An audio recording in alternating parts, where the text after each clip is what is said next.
Olá, boa noite. Bem-vindos a mais uma edição do Noite Informativa. E vamos às notícias. Mais de 1000 pessoas participaram ao princípio da noite de hoje do velório do constitucionalista Gil Sistac, assassinado na última terça-feira. Familiares, amigos e colegas do malogrado consideram brutal o assassinato do professor e exigem justiça.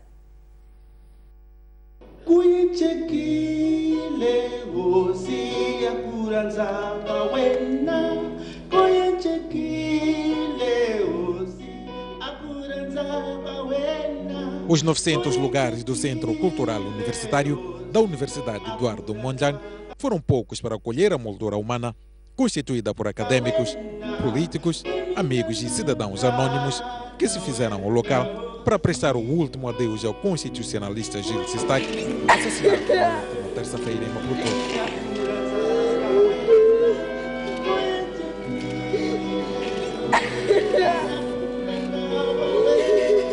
O evento iniciou com um momento musical do grupo cultural da Universidade Eduardo Mondlane, seguido de uma oração feita pela Igreja Católica. Deve vencer o ódio, para que a ressurreição em Cristo supere a tragédia desta morte, operada por gente. Chegado ao momento do elogio fúnebre, a família lamentou o brutal assassinato numa terra em que Gil Sistac tanto amou e dedicou lealdade intelectual de forma incondicional. Ele era uma pessoa obstinada, íntegra, tenaz, que dedicou a sua vida ao respeito do direito e da justiça. Eis as grandes palavras: direito e justiça. Mas será que estas palavras têm sentido para este país que tanto amou, ao ponto de torná-lo o seu país de adoção?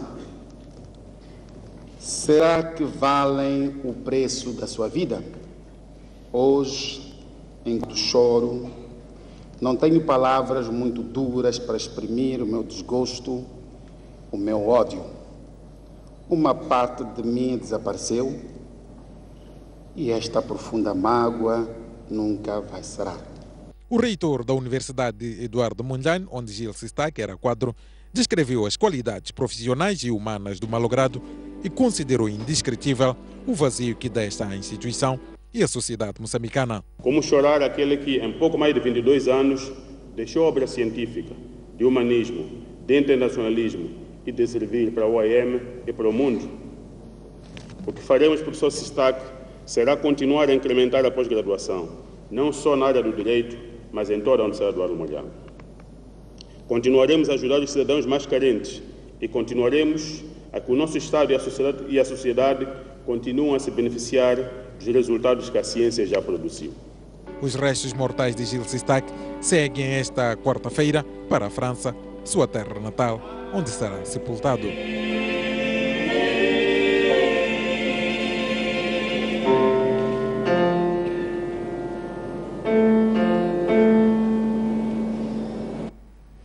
O governo francês vai prestar apoio jurídico à família de Gil Sistac, por forma a levar o caso até a penalização dos autores do assassinato. Para já, o governo francês vai esta semana em Paris discutir a morte do constitucionalista com o ministro dos Negócios Estrangeiros e Cooperação, Aldemir Baloi, que está de visita à França. O professor Dr. Gil Sistac foi brutal e covardemente assassinado no centro de Maputo. Os seus assassinos agiram em pleno dia. Eles conheciam os hábitos do professor Sistac e haviam premeditado o seu crime. Até hoje, infelizmente, eles não foram detidos. Logo que se teve conhecimento da terrível notícia, os primeiros pensamentos do conjunto dos trabalhadores da embaixada foram para a sua família, para a sua filha Rosimel, para os seus pais Jacques e Jacqueline, que chegaram de França ontem, e para o resto da sua família, que espera pelo seu corpo em França, em Toulouse, terra natal de Gil Sistac. Nós partilhamos a sua imensa dor. Nós estamos, tal como todos vós, chocados com o sucedido. A nossa vontade foi a de acompanhar a Rosimel, a Jacqueline e o Jacques para que não se acrescentassem dificuldades materiais e administrativas à profunda dor de ter perdido tão injustamente o ser que lhes era mais querido no mundo. O governo francês, através da embaixada, está determinado a ajudá-los tanto quanto possível, especialmente no processo judicial que vai iniciar-se, esperando que a verdade seja desvendada o mais brevemente possível sobre os autores do assassinato e os mandantes. O nosso Ministro dos Negócios Estrangeiros e Desenvolvimento Internacional, Sua Excelência Sr. Laurent Fabius, abordará o assunto na quinta-feira desta semana em Paris, com o seu homólogo, Sua Excelência Sr. Oldemiro Valois, na presença do nosso embaixador. Magnífico reitor, a comunidade francesa de Moçambique tinha uma grande estima pelo vosso colega Gilles Sistac. Era um dos franceses com mais antiga presença aqui, um daqueles dentre nós que conheciam melhor o vosso país. Ele era um traço de união entre a França e Moçambique. A Ordem dos Advogados de Moçambique considera ser urgente o esclarecimento do assassinato do professor Gilles Sistac. Ninguém dotado de razoável discernimento pode não supor que o móvel do crime esteja ligado aos seus pronunciamentos públicos que terão, quiçá, ofendido os inimigos da liberdade de expressão e de opinião, sendo um mártir da intolerância política que quer matar a cidadania ativa.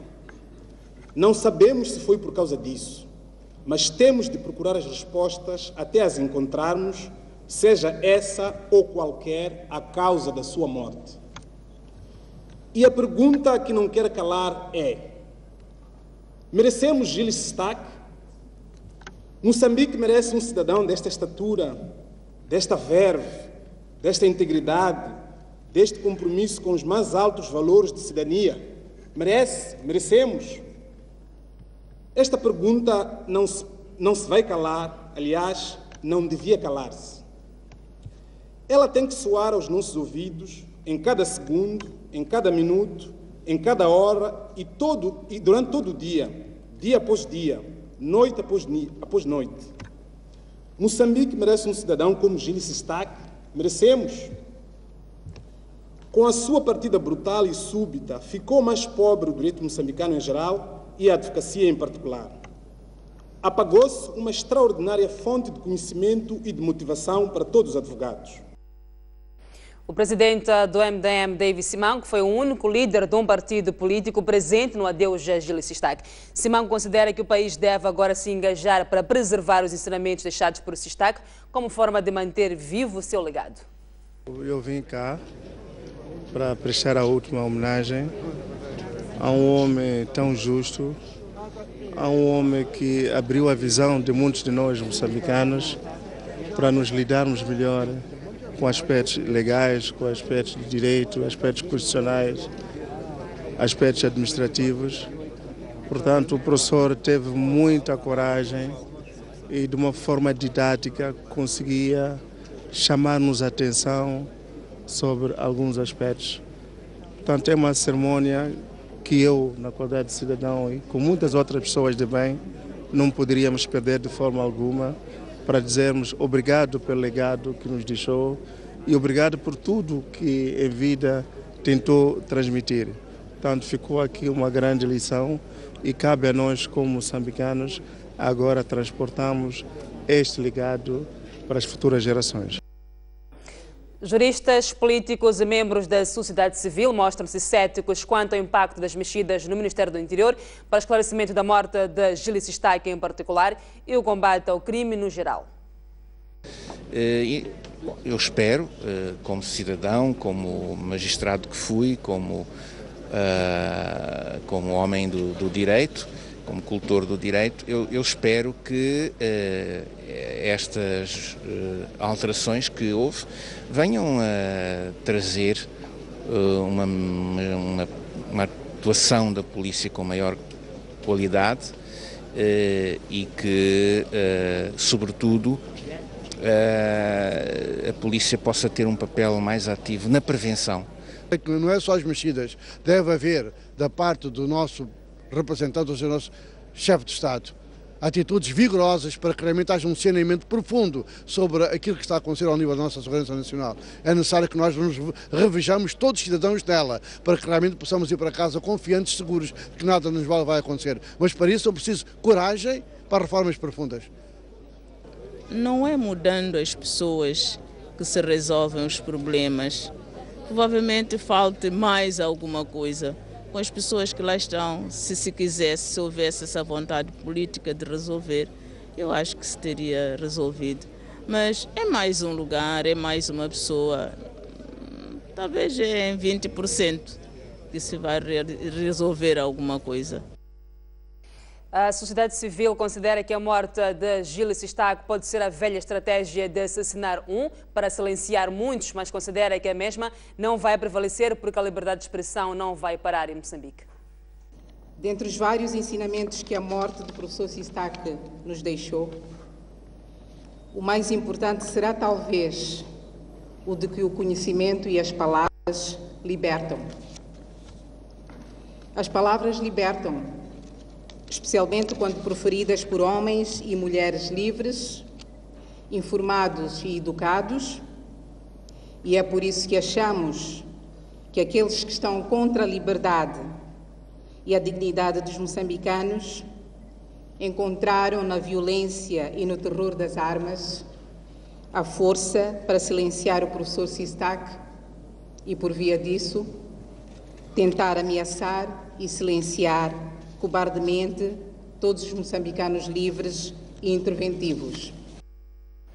O ministro do Interior fez ontem mexidas nos setores mais importantes da polícia. O destaque vai para a nomeação de Paulo Chachine como novo diretor da Polícia de Investigação Criminal, em substituição de João Zandamela. Tenho a honra de anunciar a entrada nesta sala. Um mês depois de tomar posse, período em que enfrentou 3 sequestros e o assassinato brutal de Gil Sistac, o ministro do Interior alterou as peças na polícia. Jaime Monteiro foi buscar Paulo Chachine, que ocupava o lugar de diretor de informação no Ministério do Interior, e nomeou-o diretor da Polícia de Investigação Criminal. Trata-se do braço mais importante na investigação e esclarecimento de crimes. O novo diretor de informação no Ministério do Interior chama-se João Brito da Cunha e é uma peça-chave que, ao lado do diretor da PIC, terá a investigação criminal nas suas mãos. O ministro do Interior foi mais longe. Indicou Xavier Tocoli como novo comandante da Polícia de Ordem e Segurança Pública e Jeremias Combe para o lugar de chefe das operações no Comando-Geral da Polícia. Em declarações à imprensa, o novo homem forte da PIC reconheceu os desafios no combate à criminalidade violenta em Moçambique. O desafio é lutar para uma maior celeridade da investigação e esclarecimento dos casos que ocorrem. Esse é o maior desafio. Há um trabalho que vem sendo feito. Nós vamos continuar por aí, vamos começar por aquilo que está feito e avançarmos para a frente. As pessoas estão lá e há trabalho que sempre foi feito, então vamos ver o que é que está feito e vamos trabalhar. Ao todo foram nomeadas 14 pessoas para diferentes cargos na Polícia e no Ministério do Interior, entre comandantes provinciais, diretores, assessores do ministro e chefes de departamento. O ministro do Interior justifica as movimentações com a necessidade de travar o crime no país. Jaime Monteiro desafiou os responsáveis a serem mais dinâmicos e inovadores. O ministro do Interior, com passagem pelo Comando-Geral da Polícia, onde foi vice de Jorge Callow, diz que quer devolver a segurança na sociedade. O nosso Ministério tem estado a implementar um processo de reformas, visando a adequação das suas áreas de atividade ao quadro jurídico constitucional em vigor no país, as exigências impostas pela dinâmica do rápido desenvolvimento da nossa sociedade. Deverão assegurar que os vossos setores sejam um exemplo de integridade, devendo inspirar sempre uma maior empatia por parte dos cidadãos, o que deverá galvanizar a melhoria constante do vosso desempenho profissional e operacional, assente nos princípios do Estado de Direito Democrático, com primazia para o respeito da legalidade e pelos direitos dos cidadãos. Para Jaime Monteiro, o crime não se combate apenas com armas. O ministro do Interior quer que os responsáveis da polícia sejam criativos. No exercício das funções para as quais acabam de ser empossados, esperamos do vosso trabalho a necessária proatividade, de modo a colhermos como resultados tangíveis o reforço da prevenção do crime e mais segurança para os cidadãos. Maior celeridade e profissionalismo na investigação e esclarecimento dos crimes. Maior rigor na defesa dos nossos recursos. Crescente eficácia na proteção da nossa fronteira estatal. Elevação da capacidade de proteção dos nossos espaços marítimos, lacustres e fluviais. Jaime Monteiro é o primeiro-ministro de Filipe Nunes a fazer movimentações de vulto na equipa de trabalho. E a noite informativa continua a analisar aquilo que são os temas que marcam a atualidade. E para esta noite recebemos como convidados os senhores Fernando Gonçalves, Alberto Ferreira e Anísio Benaíssa. A todos muito boa noite, sejam todos muito bem-vindos. Boa noite. Começo mesmo pelo Fernando Gonçalves. Como acompanhamos, o Ministro do Interior, Jaime Monteiro, fez ontem mexidas nos setores mais importantes da polícia. Monteiro é o primeiro-ministro de Nunes a fazer mudanças de vulto na sua equipa de trabalho. Entretanto, essas mexidas acontecem após 3 sequestros, o assassinato de Gil Sistac e também após a abertura de ano judicial em que o bastonário da Ordem dos Advogados dizia que a polícia é o elo mais fraco no setor da justiça. Como é que analisa estas mexidas? Bom, boa noite, caros telespectadores. Eu penso que é mais uma movimentação de cadeiras, não é? O que eu penso é que nós temos que ter uma visão estratégica daquilo que deve ser a polícia e aquilo que nós pretendemos da nossa polícia. Não me parece que isto esteja a ser feito em obediência a essa visão estratégica ou a uma visão estrutural daquilo que é a polícia. E enquanto nós continuarmos a funcionar com a polícia dentro do sistema em que ela funciona hoje, independentemente de quem tivermos lá como comandante ou como parte da estrutura da polícia, não vai resolver os problemas que nós temos. Quando o bastonário da Ordem dos Advogados dizia na semana passada que a polícia é o elo mais fraco de todo o sistema da administração da justiça, não estava a dizer que as pessoas que estão lá são o elo mais fraco. É a polícia, é a estrutura. Como um todo. Como um todo. Portanto, enquanto nós não abordarmos a questão estrutural da polícia, não é? Não vamos resolver o problema. Fala de uma visão estratégica. Eu penso que precisamos de uma visão estratégica. Penso que o governo deve encontrar espaço no meio de tantas coisas que tem para fazer, para se sentar e termos um diálogo nacional sobre sobre que tipo de polícia é que nós pretendemos ter e quais são as ações que devem ser feitas para, primeiro, credibilizar a polícia, segundo, tornar a polícia mais respeitada pelo povo e, terceiro, dar à polícia os meios de que ela necessita para poder fazer o seu trabalho. Nós vemos a polícia, a única coisa que nós temos uma polícia que se impõe pela intimidação. Há uma pequena manifestação, um grupo de pessoas pretende fazer uma manifestação, temos ali, a polícia nessa altura tem os meios de que estamos aqui a falar, mas não temos uma polícia que é respeitada pelo povo. Ok, vamos voltar a tocar nessa questão. Alberto Ferreira, estas mexidas constituem uma mera coincidência ou de fato é uma forma de responder àquilo que são as necessidades, as preocupações da sociedade? Bom, eu não, antes de mais, saudar aos telespectadores. Não creio absolutamente que estas mexidas vão responder ao grande vazio que existe e deficiências, poderia até dizer, da nossa polícia enquanto um aparelho que se apresenta em si como algo a ser melhorado no seu todo.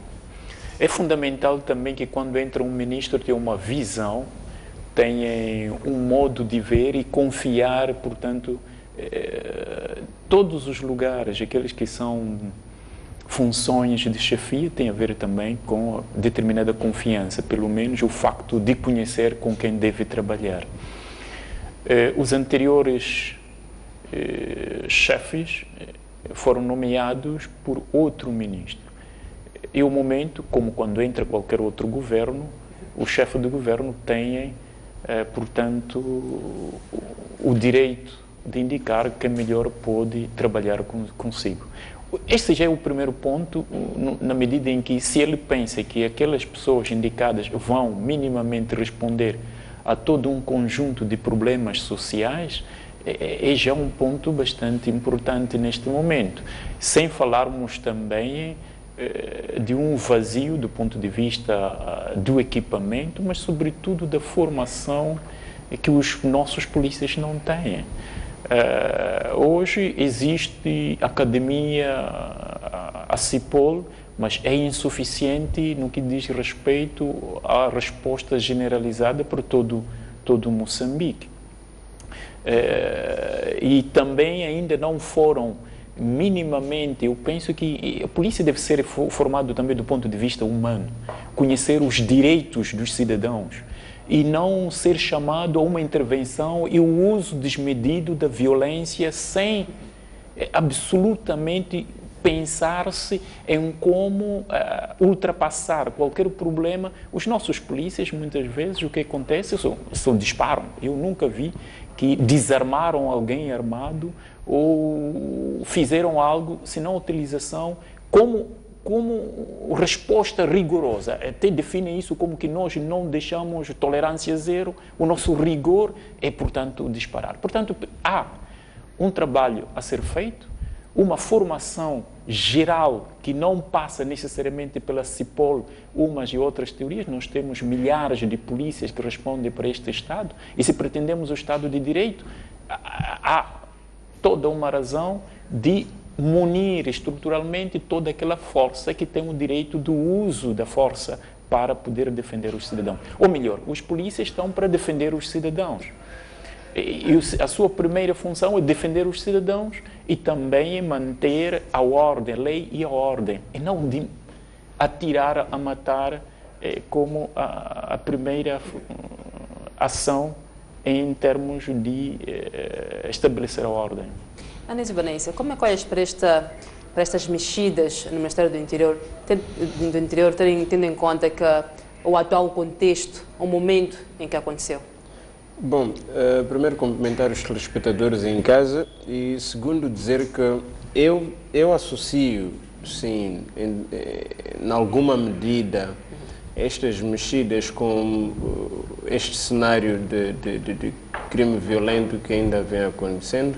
Eu percebo que pode ser parte da estratégia do próprio Ministério, do Ministério em se solucionar isso, mas não é de todo o único motivo. Há daqueles motivos que aproveitam o barco. Provavelmente o ministro, quando entra, já tinha lá a sua visão de como queria estruturar a sua casa e provavelmente achou este momento oportuno. Coincidentemente, há esses eventos e definitivamente é um espaço crítico para ele avançar com essas medidas. Nós temos duas perspectivas.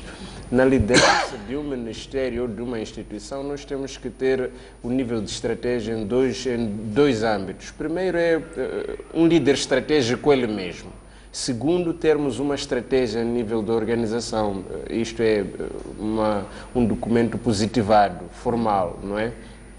Então, isto para dizer que não há de todo falta de estratégia, porque a capacidade de liderança do próprio líder em fazer a sua máquina, em estruturar com base em seus próprios pressupostos, é um pressuposto de estratégia. E mais, eu quero acreditar que o próprio Ministério tem alguma estratégia. esteja a funcionar ou não, com deficiências ou não. Não quero acreditar que os ministérios não tenham documentos estratégicos de intervenção. O que pode acontecer é que hajam documentos que não sejam aplicáveis à realidade moçambicana ou a determinada situação ou os novos desafios que são levantados. Então, o que acontece é que temos que dar tempo e espaço às pessoas para poderem agir. E o ministro está a fazer uma ação agora. Esta movimentação toda, que eu acho que também, se recordar, existe um dispositivo legal que mostra claramente os ramos da polícia. A partir da própria Constituição, artigo 255, se não estou erro, depois tem a legislação infraconstitucional que dá substância à necessidade de criação de ramos. E ontem o que aconteceu, em grande medida, quase metade, se não estou erro, for preencher alguns comandos, como guarda-fronteira, e que em algum momento até não tinha um comando estabelecido assim, mas para responder a lacunas que não estavam preenchidas. Noutros casos, houve de facto alteração, mexidas de quadros. Então, eu acho que temos que associar tudo isto a esta conjuntura e entender que o combate ao crime é feito por fases. Não vamos acreditar que, de facto, pela mexida, vamos ter paz. Não. Mas este é um passo de todo um processo estratégico, como eu dizia, para se, de facto, levar o país a uma situação de tranquilidade do jeito que o próprio ministro acredita que é possível e a estratégia da sua governação que decorre de um manifesto que foi apresentado pelo presidente que o nomeou. Então eu acho que esses momentos todos devemos levantar com alguma calma e entender as fases e os processos. Fernando Gonçalves, voltamos à questão dos meios. O ministro fez um desafio a esta nova equipa, que é de serem criativos e inovadores. Um dos aspectos que costuma sempre vir à tona é a questão dos meios. Quer dizer, não há meios, não há recursos. Mas esteve a dizer, Fernando Gonçalves, é que quando a polícia quer intimidar, tem meios. Então, de fato, a polícia tem ou não meios? Bom, tem e não tem. De facto, o que a nossa polícia já nos habituou é o papel repressivo contra inocentes. Nós vemos quando são pessoas que são inofensivas, mas que se apresentam publicamente para manifestar o seu pensamento, da maneira como a polícia exibe todo o calibre de armas que tem. Mas esses meios, ao mesmo tempo, não são aplicados quando é para reprimir o crime violento que nós vemos e sentimos na pele. E hoje, antes de vir para aqui, estava a ver a visita que a Procuradora-Geral da República fez à sede da PIC da cidade. E a pessoa responsável lá, creio que é o diretor da PIC, não percebi muito bem, estava claramente a dizer que não temos meios. Quando temos que nos deslocar, por exemplo, para fazer uma investigação num determinado local, não temos transporte. Temos que ir no transporte da pessoa que talvez tenha interesse em que haja essa. Eu penso que há toda uma filosofia que tem que mudar na nossa polícia. A polícia não pode vangloriar-se e sentir-se orgulhosa de ter morto alguém, mesmo que seja o maior criminoso deste país. A função da polícia é neutralizar o criminoso e entregá-lo à justiça. Ok? Mas a polícia não pode todos os dias dizer: hoje a polícia pôs fora de ação mais uma quadrilha de perigosos assaltantes. Quem é que diz que são perigosos assaltantes, se nem sequer foram julgados? Portanto, eu penso que há uma filosofia que tem que mudar. A polícia faz parte do sistema repressivo do Estado e tem que usar dessa força de repressão para fazer valer a sua função, mas, ao mesmo tempo, a polícia tem que saber que a sua função sendo de reprimir, por um lado, é Sim. também de desativar os criminosos e entregá-los à justiça. Mas a polícia, em muitos países há uma comissão independente de investigação à polícia. Portanto, se alguém morre nas mãos da polícia, a própria polícia tem que responder, tem que explicar as razões que levaram à morte daquela pessoa. Nós não temos esse sistema aqui. A polícia todos os dias, bom, não é todos os dias, mas de quando em vez já nos habituou a dizer, pusemos fora de ação 2 perigosos cadastrados, matamos uma quadrilha de assaltantes. E não sabem que E essa não é a função da polícia. É A função da polícia não é matar. Mata-se numa situação in extremis, não é? Quando já não há outros meios da própria polícia se defender. Alberto Ferreira, é suficiente o ministro dizer que desafiar a nova equipa a serem inovadores e criadores, sem, no entanto, terem os tais recursos, os tais meios de que falo, apesar de Franco Gonçalves estar a dizer aqui que tem, mas não tem meios. Quer dizer, tem quando é para intimidar o cidadão, mas não tem quando de fato são necessários, são chamados de sua responsabilidade. Como qualquer ministro, ele está a exercer uma função. E nunca é demais, ele não poderá deixar de exigir quem está sob as suas ordens, por mais os meios não existam, não sejam adequados, de exigir os resultados. Mas eu insisto sobre um facto que é muito importante, e a questão exatamente da formação no que diz respeito, diríamos em geral, como direitos humanos, mas eu diria mais em humanidades, como os brasileiros chamam isso, que é o respeito da vida humana. Se, por exemplo, um ladrão rouba uma motorizada, ele roubou, é verdade, roubou o carro. Temos que calcular entre a vida humana e o carro que roubou. E a primeira coisa, se tirarmos a vida daquele homem, o carro não vale tanto quanto a vida. Então temos que passar, porque as sociedades civis hoje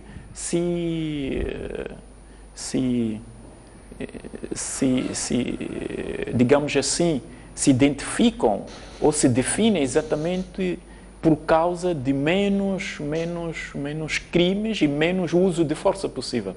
Na Dinamarca, no norte, Noruega, até estão a fechar algumas cadeias, porque os ladrões já não existem e os polícias também não usam nenhum meio repressivo, mas também é preciso ver o tipo de sociedade que nós temos. Não é só lançarmos as pedras aos polícias. O tipo de cultura que nós temos, se nós temos a cultura, portanto, de tolerância, do respeito à vida, de valores, é preciso verificar a jerarquia dos valores. Qual é o maior valor na minha ação? O que é que eu dou a prioridade? E depois disso, naturalmente, todos os meios, eu não creio nem aceito que os meios de per se sejam suficientes para que não haja uso excessivo da força. Antes, pelo contrário, quanto mais meios sofisticados tecnológicos, com muita facilidade, eles podem tirar ainda a vida das pessoas. Nós hoje, eu penso que temos também que ver do ponto de vista positivo. Há um crescente e gradual equipamento da parte de polícias. As escolas policiais, e há mais exigência, mais do que nos anos 80, 90, nós temos que ver isso. Mas até hoje o meu grande problema é de ver ainda polícia, algumas esquadras sem meios circulantes. Isto é um facto real. Quem for na PIC, é o polícia que pede, o senhor tem uma viatura para acompanhar-me ao lugar do crime. Quer dizer, está a pedir a um cidadão que provavelmente está envolvido num processo que deve ser, mas o problema qual é? O problema também é estrutural. Mas estamos a ver do outro lado todos os diretores nacionais com um carro, 2, 3 carros, e o polícia não tem carro para... Temos que eleger aqui as prioridades. Quando tem carro, não tem combustível. Quando tem carro, não tem combustível, mas os diretores têm todos os carros, têm todos os combustíveis para ir até fim de semana a passear. Então, nós temos que ver, é uma estrutura, como dizia o meu colega, temos que ver toda uma estrutura e adotar outros métodos. Por que o Estado deve hoje necessariamente gastar muito dinheiro na atribuição de meios circulantes, não a unidades para fazer o exercício das suas funções, mas ao chefe responsável? O diretor da PIC, eu não quero dizer os nomes, não quero dizer as pessoas, não quero entrar agora na confusão de ninguém, mas nós sabemos que algumas pessoas têm 3, 4 carros e uma esquadra não tem um só meio circulante que pede a qualquer... É só fazer uma experiência. Mesmo hoje, vai para uma esquadra e diz, na minha casa está este problema. Pergunta, tens carro para eu ir na tua casa para averiguar se está lá ladrão ou não? Quer dizer, nós estamos num processo, talvez, de melhorarmos. Não só de comprarmos equipamento, de melhorarmos em todo o sentido.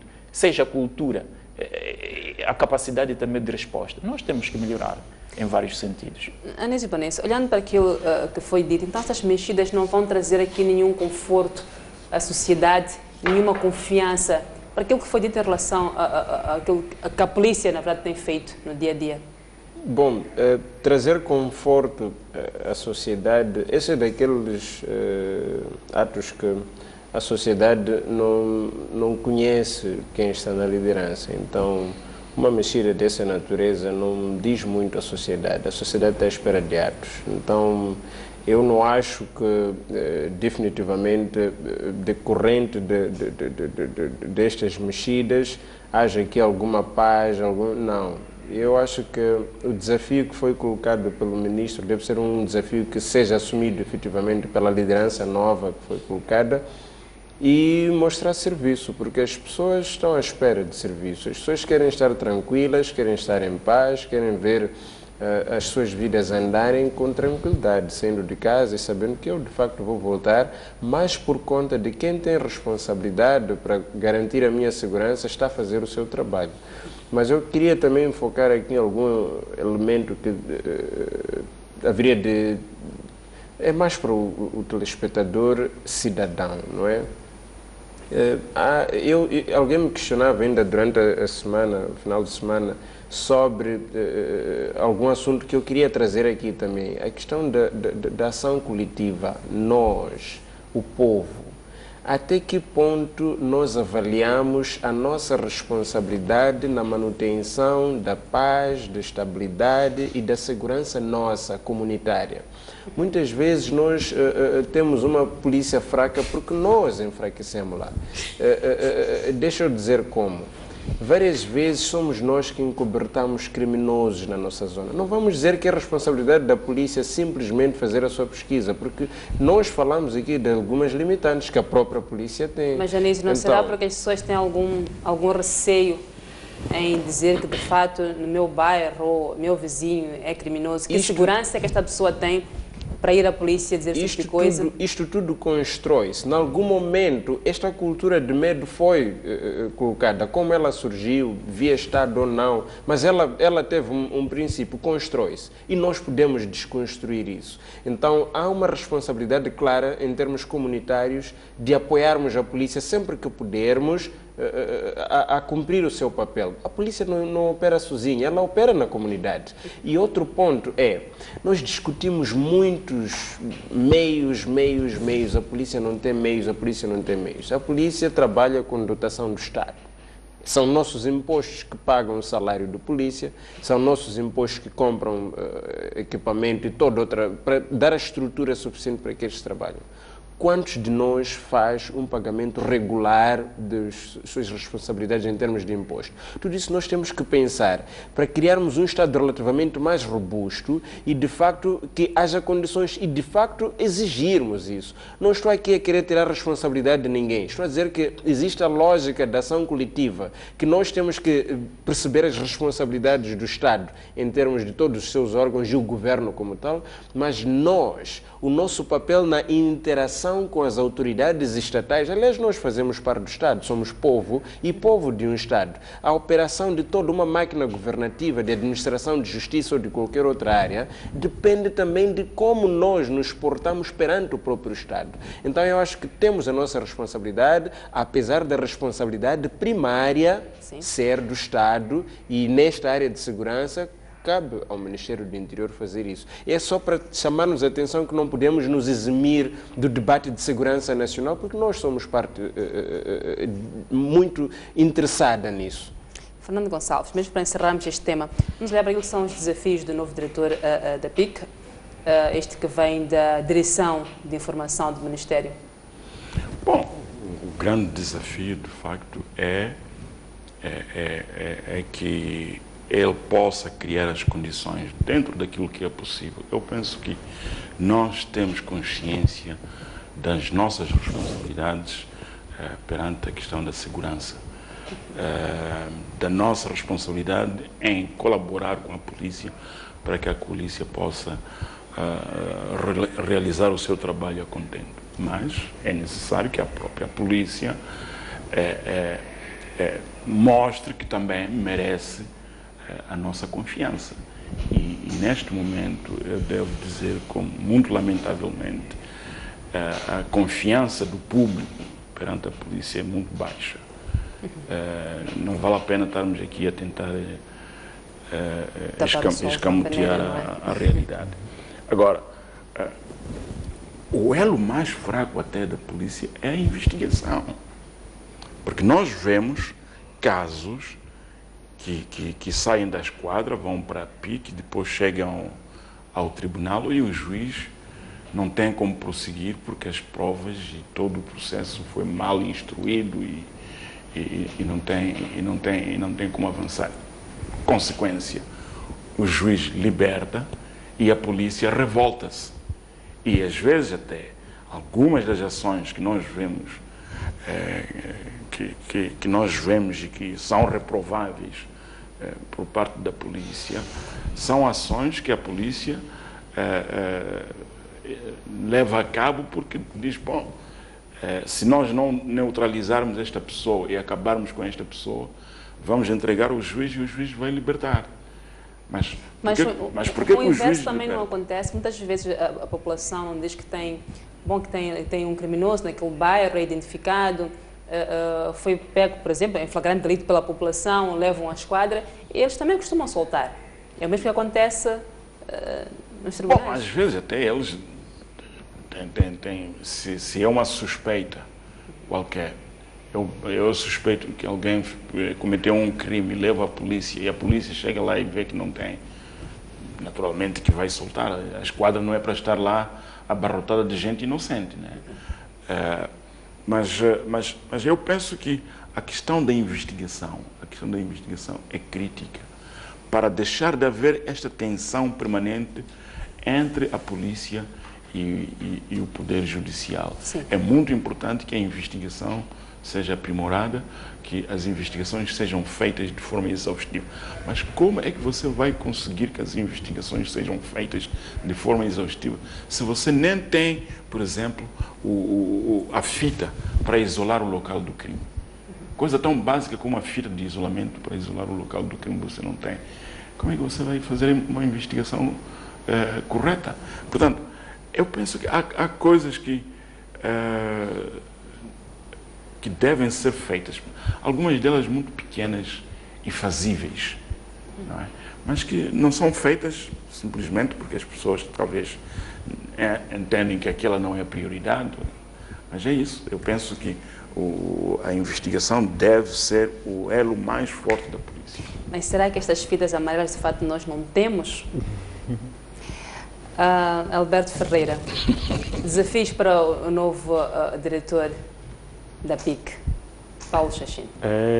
Desafio está, e é evidente, todos os moçambicanos esperam que os novos assumirem responsabilidades de dimensão como o diretor da PIC possa finalmente responder imediatamente aos problemas que vamos vivendo, que são de raptos, de assassinatos e outros crimes que nós estamos habituados. Todos esperamos que como ideal, pensamos isso. Mas, na realidade, indo mais concretamente no terreno, poderemos ver que há grandes dificuldades. Talvez comece por arrumar a sua casa, começar mesmo pelos meios. Mas depois também é um problema todo, um conjunto que diz respeito ao próprio Estado. Nós, às vezes, nos esquecemos que polícias são pessoas que estão a trabalhar e precisam de um salário justo. Ele não pode passar toda a noite fora enquanto na sua casa não sabe o que vai comer no dia seguinte. Nós sabemos hoje que os polícias são a classe dos mal, se formos a ver, ou recebem o salário relativamente muito próximo ao salário mínimo, de 3, 4 mil. E outro problema... O fato da polícia receber mal justifica isso a corrupção, sim, pode não imediatamente justificar a corrupção, mas muitas vezes deixa quem exerce uma determinada função em grandes dilemas. Quer dizer, não tem escolha suficiente para ele poder libertar-se. Quer dizer, na Grécia, quem era cidadão era pessoas livres, mas uma pessoa com estômago vazio não pode ser livre. Quer dizer, polícia, ele para pôr outros livres, ele precisa ser livre. A começar imediatamente da condição básica que é a questão de alimento. E nós não podemos crer e aceitar que eles devem fazer trabalhos árduos, mas os seus salários são aqueles salários, o seu status social é aquele que nós temos. Portanto, o incentivo. Depois é o problema todo de uma questão de vocação.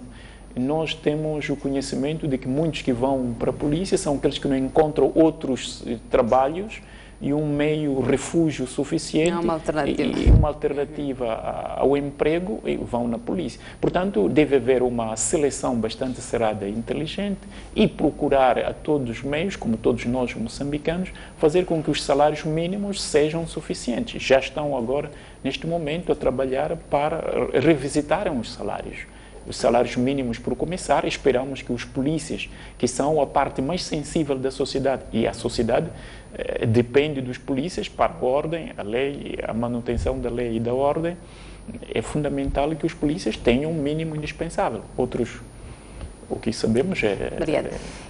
E a noite informativa? Eu tenho um pequeno comentário. Desculpa, eu não tive oportunidade, mas eu primeiro queria reagir a uma situação. O Gonçalves disse que nós todos temos uma vontade, é um pressuposto, e até é bom acreditar nisso, dizer que temos vontade, em termos comunitários, de ajudar a polícia, mas não é bem assim.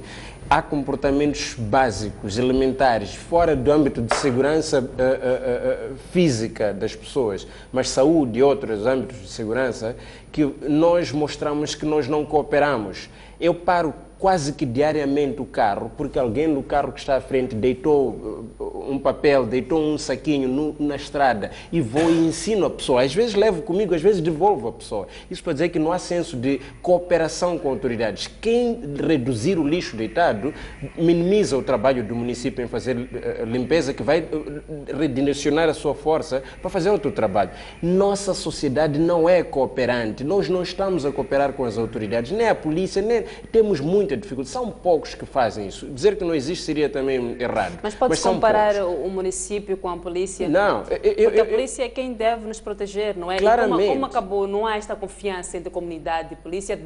É possível comparar o trabalho do município, o fato de deitar alguma coisa no chão? Foi simplesmente algo para trazer aqui o ponto de que nós não temos sido cooperadores o suficiente com as autoridades na resolução dos problemas que, a priori, são comunitários. Agora, eu acho que, em termos de desafios, é muito mais do que isso. Primeiro, dizer que não são só polícias, como disse o Ferreira, que estão baixo. São os médicos não, os enfermeiros. Os professores, estes estão baixos. É um desafio que eu digo que é do governo do presidente Nyusi resolver o problema salarial deste grupo. Porque no fim do dia, este é o grupo basilar que cria os pilares para a sociedade que efetivamente essa caminha. Conhecimento, segurança, saúde, definitivamente há que potenciar isso. Era só para trazer aqui algum aspecto que eu percebi que o Ferreira pode ter deixado de lado. Mas estamos a falar de polícia, segurança, os desafios passam primeiro. Eu gosto muito de começar aqui comigo. Sim. E eu estou nesta comunidade que falei. O primeiro desafio não é da própria polícia, é de todos nós, termos cultura de Estado e apoiarmos o Estado a caminhar e sobreviver como tal. Segundo, a própria polícia, como disse o Ferreira, tem que ser capacitada, ensinar a polícia a ser polícia e não termos gente que não tem vocação. Eu não sei bem como é que se faz isso. Dizem que depois temos alguns alinhamentos na comunidade, quem já mostrou dotes ou não, aquelas consultas, mas um pouco mais do que isso. Temos que aprimorar isso. Temos que dar material à polícia. A polícia tem que ter meios.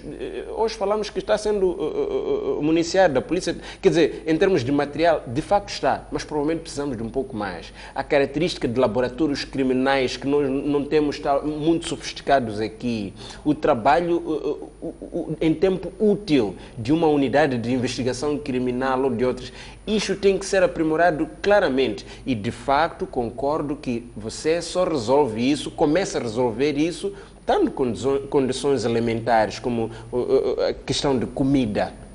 Isso é de sobrevivência, a pessoa precisa de estar sobreviva, então deve resolver este problema. Eu acho que os desafios partem por ali e depois vão se estendendo por outras áreas que nós aqui falamos, que devíamos falar, mas é assunto de polícia hoje, que vai se espalhando em cascatas. Eu acho que é mais ou menos esta estrutura de desafios que nós temos. Eu vou voltar um pouco à questão de salário. Mesmo que as pessoas recebam, tenham salários baixos, acredito que não é só a polícia, em vários setores, tem também os empregados domésticos, têm salários baixos, mas é a polícia que tem a oportunidade de estar na estrada que lidar com todos nós. Se estas pessoas tiverem vocação, se tiverem caráter, ainda que tenham um salário baixo, não vai acontecer o que está a acontecer, Anísio? Não necessariamente.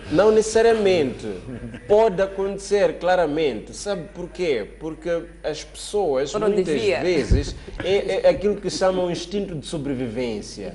E as pessoas, às vezes, fazem por instinto de sobrevivência. É por isso que depois nós criamos leis, para que o Estado seja regulado por uma ordem clara e os prevaricadores, ainda que tenha sido por instinto de sobrevivência, as regras são regras. Eu acho que muitos, não todos, outros é vício mesmo, corromper, mas alguns é instinto de sobrevivência. Mas o Estado não pode estar à mercê do instinto de sobrevivência, porque muitas vezes, em princípio, há uma grande maioria nessa situação. O Estado tem a responsabilidade de resolver o problema de sobrevivência desses indivíduos para minimizar a possibilidade de ocorrência de corrupção, para aumentar níveis de crédito institucional e tudo isso. Então eu acho que não é só paixão, não. A nossa fome não é resolvida por paixão à profissão, mas temos que resolver o problema salarial. Não é possível que não aconteça. Não, eu acho que nós nunca podemos usar o salário como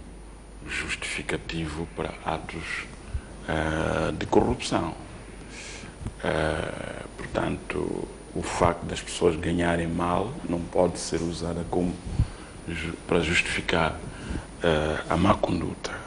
Contudo, eu lembro-me quando eu estive com o atual presidente, ainda era candidato na altura, em Sofala, num encontro com professores, em que ele disse, olha, eu não venho aqui, não vou prometer aumentar os vossos salários. E ele introduziu um conceito que me pareceu interessante, que era a questão de olharmos para o salário como um composto. O que é que uma pessoa faz com o salário? Não é? Quais são as necessidades que a pessoa tem?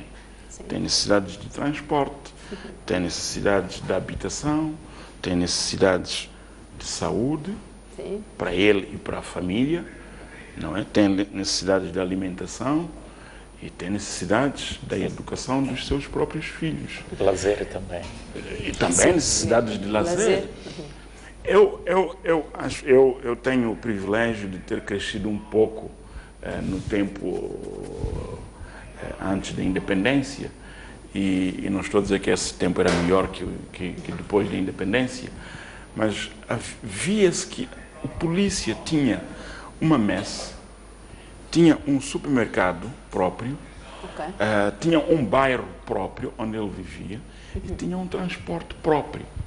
Portanto, eu não estou a dizer porque se você for calcular o salário de uma pessoa, você nunca vai ter dinheiro suficiente para pagar. Mas é possível criar as condições para que a pessoa obtenha aquilo que obteria de outro modo sem ter que pagar. E é isto que eu penso que é preciso equacionar. Ok. Obrigada. A noite informativa vai ao intervalo, não sei se estamos mesmo em tempo. Vou saber do meu realizador se podemos... Ok, vamos ao primeiro intervalo, voltamos a seguir com as nossas análises. Até já.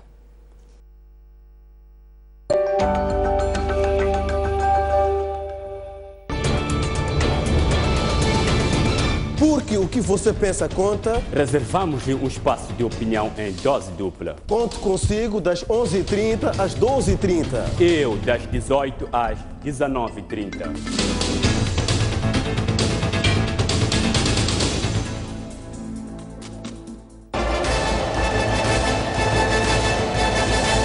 Sob moderação de Gídio Canuma. Seja bem-vindo a mais uma edição do seu programa Cuide Júri. Júris consultos de reconhecido mérito em diversas áreas dão verdadeiras aulas de direito aos domingos. A contratação de mão de obra estrangeira é uma exceção. Se não for possível, contratar um nacional. Que tipo de infração? Controlarem e fiscalizarem. Não deixa de fazer propaganda política. A assistência jurídica é gratuita. Aqui o debate distingue-se pela discussão de temas da atualidade da perspectiva jurídica. É sempre um prazer e uma honra tê-lo no nosso espaço.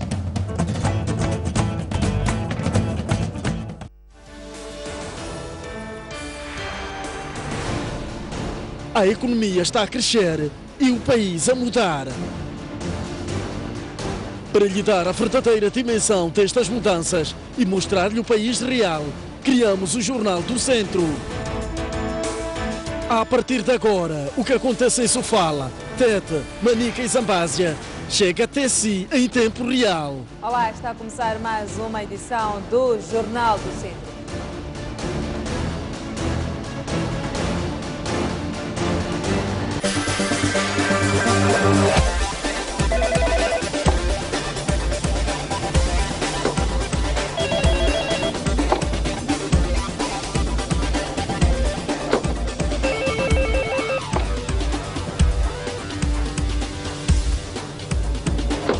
Há sempre uma via para todos dizerem o que pensam. Linha aberta, quartas-feiras, às 23 horas.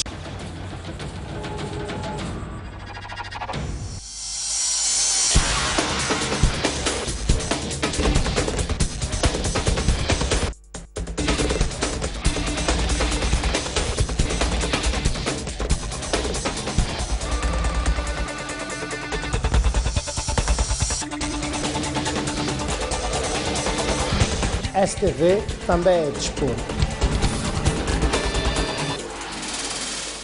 O que torna a STV Notícias diferente é que lhe dá informação em tempo real.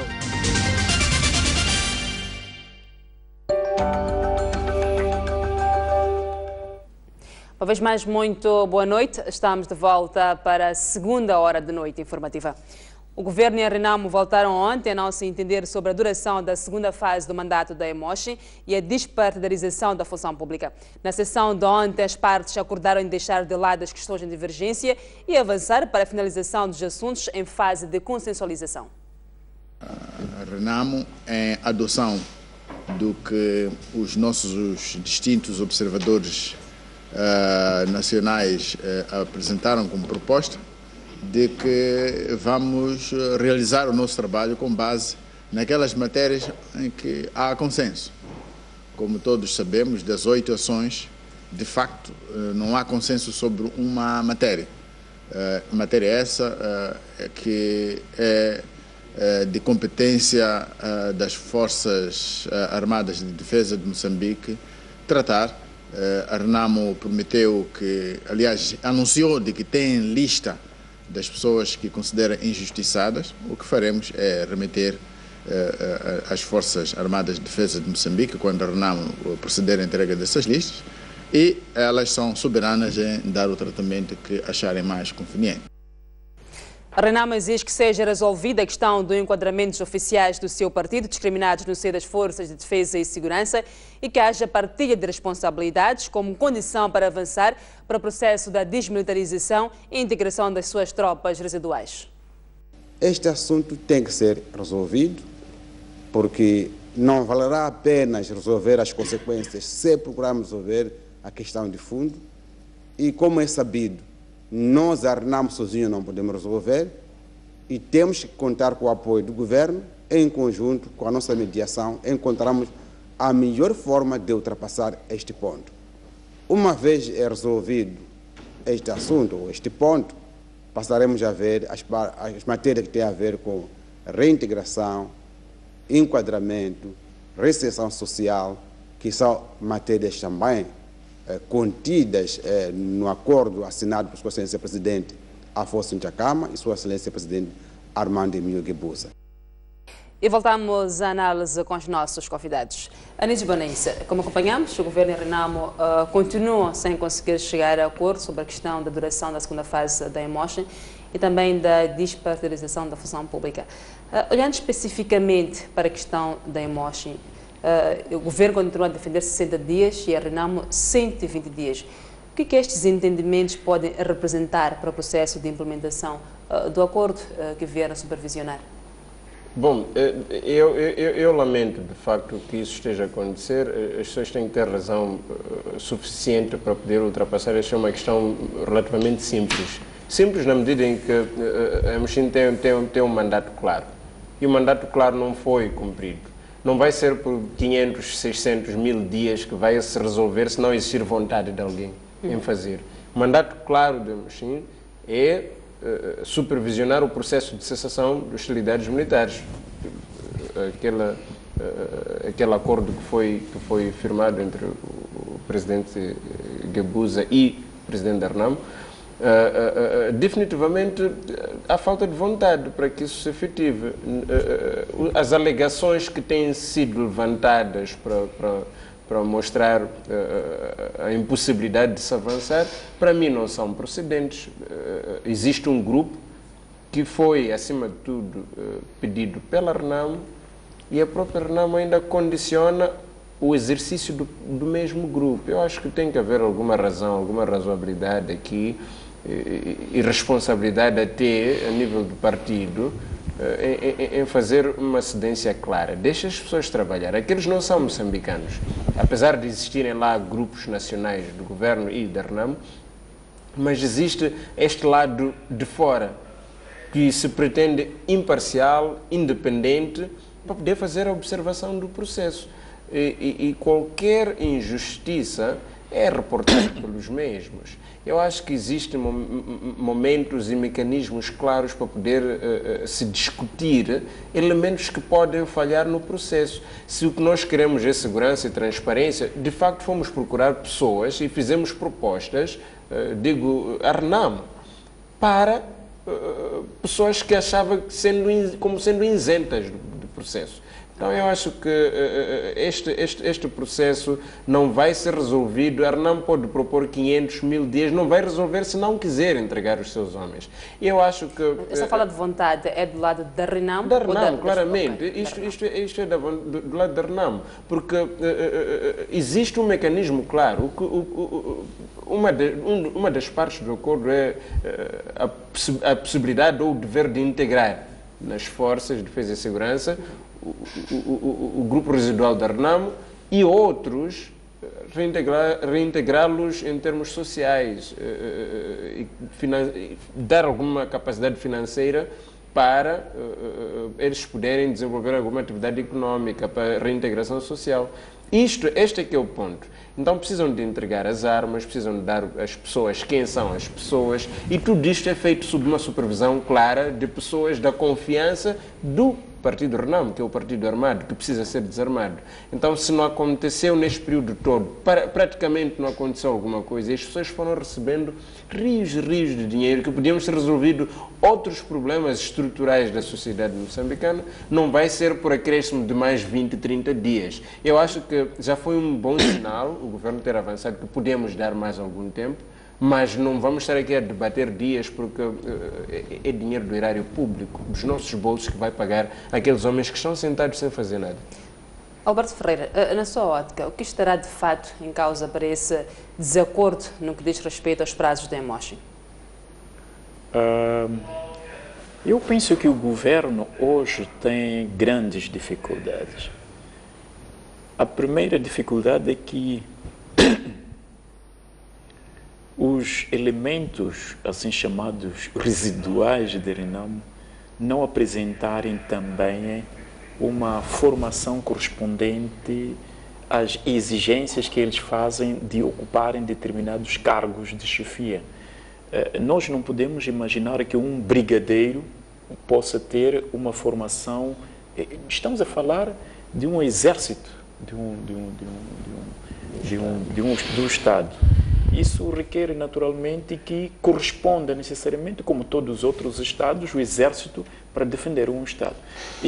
Neste momento, há grande dificuldade de acolher a lista da Renamo exatamente por causa deste grande problema. A Renamo, durante muito tempo, deu prioridade ou privilégio à questão da luta, da guerra, mas guerra de guerrilha, não guerra do ponto de vista científico, de técnica e de estratégias de combate.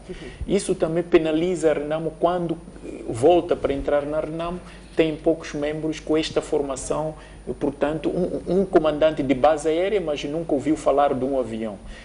Não estou aqui a exagerar, mas a questão é muito séria para acolher todos. Mas isso não quer dizer que a Renamo não tenha alguns outros membros para serem integrados. Tem, mas não suficientemente, mas sobretudo quando impõem os nomes. Quer dizer que este nome deve ser naturalmente comandante ou comandante adjunto. Este é o primeiro problema. O segundo problema que o governo está a encontrar, eu acho que esteja ligado também à manutenção da própria Emoshi, porque isso corresponde a grandes custos. Eles não são moçambicanos como nós, não vivem com uma tapa ou com 3.000 meticais como dos polícias que nós acabamos aqui de dizer. São custos enormes e isso pesa sobre, portanto, o erário público, o próprio tesouro do Estado. Mas, de outro lado, também nós temos que ver a base fundamental é que os dois partidos devem começar imediatamente a considerar-se como simplesmente adversários para encontrar a solução e consenso. Até hoje, os dois partidos sempre se consideraram como inimigos. E cada um, eu me recordo que nós também teríamos já discutido este assunto aqui na televisão. O grande problema é da cultura democrática, da tolerância, do facto de pensar que todos nós pertencemos a este país. Quando os dois partidos vão deixar de se odiarem, de considerar-se inimigo para destruir o desaparecimento. Isso também, às vezes, me faz recordar que a própria democracia seja uma imposição externa que não nasce naturalmente das nossas convicções internas. Nós, muitas vezes, estudamos, aprendemos e estamos com teorias de Estado de Direito, mas nenhuma convicção, nenhum costume, portanto, dentro dos nossos... Portanto, eu penso exatamente isso, que os dois partidos devem deixar de odiar-se e de pensar em Moçambique como todo. Há uma desconfiança, exato. Uma desconfiança contínua. Eu acho que o grande problema aqui é realmente este.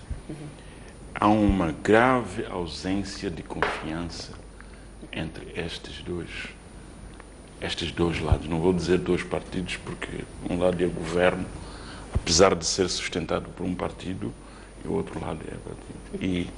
E depois são duas partes, ou são dois lados que se odeiam com muito prazer. Porque este assunto, para mim, é um assunto eminentemente político e que deve ser resolvido por meios políticos. A Renamo, como foi aqui dito, e eu já tive a oportunidade de dizer isto em ocasiões anteriores, sim, a Renamo não tem condições, a não ser que eu esteja errado, não tem condições para apresentar pessoas para prover os lugares que ela acha que os seus devem prover. E nós temos uma estrutura das Forças Armadas que tem a sua própria orgânica. E qualquer corte-circuito que nós fizermos a essa estrutura orgânica, estamos a criar um problema muito grave e que vai nos perseguir por muitos anos no futuro.